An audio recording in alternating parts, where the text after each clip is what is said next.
ಪಾಕಿಸ್ತಾನಕ್ಕೆ ಎಲ್ಲಿ ಹೋದ್ರೂ ರೆಸ್ಪೆಕ್ಟೇ ಇಲ್ಲ. ಪಾಕಿಸ್ತಾನ ನೆಗೆಪಾಟಲಿಗೆ ಈಡಾಗಿದೆ. ಪ್ರವಾಹ ಪೀಡಿತ ಶ್ರೀಲಂಕಾಕ್ಕೆ ಅವಧಿ ಮೀರಿದಂತಹ ಪರಿಹಾರದ ಪ್ಯಾಕೆಟ್ ಅನ್ನ ಕಳಿಸಿ ಮುಗ್ಗರಿಸಿ ಬಿದ್ದಿದೆ. ಇದ್ರ ಬಗ್ಗೆ ಇನ್ನಷ್ಟು ಮಾಹಿತಿಯನ್ನ ನೀಡ್ತಾ ಹೋಗ್ತೀನಿ. ಹಾಯ್ ಹಲೋ ನಮಸ್ಕಾರ, ನೀವು ನೋಡ್ತಾ ಇದ್ದೀರಾ news today Kannada YouTube channel.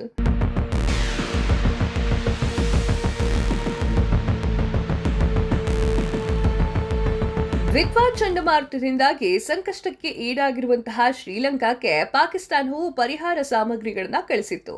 ಆದ್ರೆ ದುರಾದೃಷ್ಟಕರ ಸಂಗತಿ ಏನು ಅಂತಂದ್ರೆ ಅದೆಲ್ಲ ಅವಧಿ ಮೀರಿತ್ತು. ಅವಧಿ ಮೀರಿದ ಪರಿಹಾರ ಸಾಮಗ್ರಿಗಳನ್ನ ಪಾಕಿಸ್ತಾನಕ್ಕೆ ಕಳಿಸಿದ್ದು ಇದೀಗ ಜಾಗತಿಕ ಮಟ್ಟದಲ್ಲಿ ಪಾಕಿಸ್ತಾನ ಎಡವು ಬಿದ್ದಿದೆ, ನೆಗೆಪಾಟಲಿಗೆ ಗುರಿಯಾಗಿದೆ. ಪ್ರವಾಹ ಪರಿಹಾರಕ್ಕಾಗಿ ಕಳಿಸಲಾಗಿರುವಂತಹ ಆಹಾರ ಪ್ಯಾಕೆಟ್ಗಳ ಫೋಟೋ ವೈರಲ್ ಆಗ್ತಾ ಇದ್ದು, ಇದರ ಮೇಲೆ ಅವಧಿ ಅಕ್ಟೋಬರ್ 2024 ಅಂತ ಹೇಳಿ ಮುದ್ರಿಸಲಾಗಿದೆ. ಪಾಕಿಸ್ತಾನ ನೀರು, ಹಾಲಿನ ಪುಡಿ ಮತ್ತು ಹಿಟ್ಟು ಸೇರಿದಂತೆ ಹಲವಾರು ಪ್ಯಾಕೆಟ್ಗಳನ್ನು ಕಳಿಸಿತ್ತು.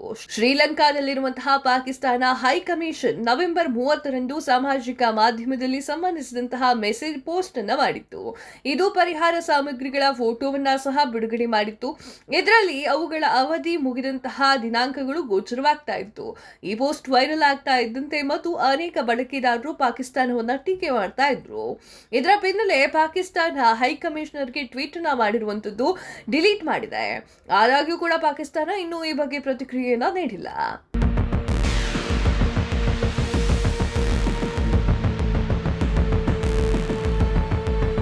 ದಿತ್ವಾ ಚಂಡಮಾರುತದಿಂದಾಗಿ ಶ್ರೀಲಂಕಾ ತೀವ್ರ ಪ್ರವಾಹವನ್ನ ಎದುರಿಸಬೇಕಾಯಿತು.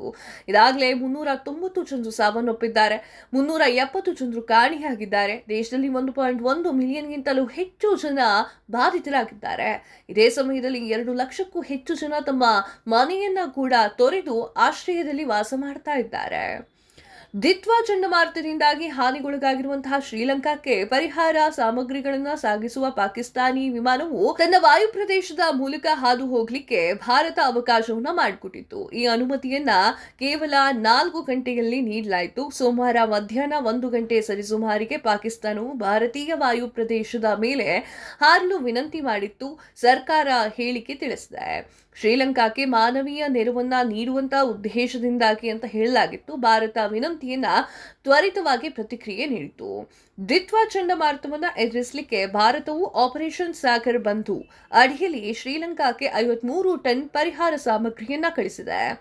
ಕೊಲಂಬೋದಲ್ಲಿರುವಂತಹ 2 ಭಾರತೀಯ ನೌಕಾಪಡೆಯ ಹಡಗುಗಳು 9.5 ಟನ್ ತುರ್ತು ಪಡಿತರವನ್ನ ರವಾನೆ ಮಾಡಿದೆ.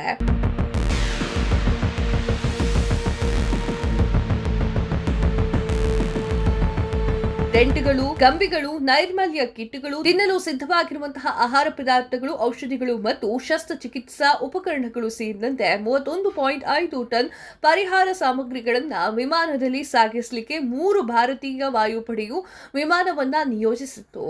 5 ಜನರ ವೈದ್ಯಕೀಯ ತಂಡ ಮತ್ತು 80 ಜನ ವಿಶೇಷ ಎನ್ಡಿಆರ್ಎಫ್ ತಂಡವನ್ನ ಸಹ ಕಳಿಸಲಾಗಿದೆ.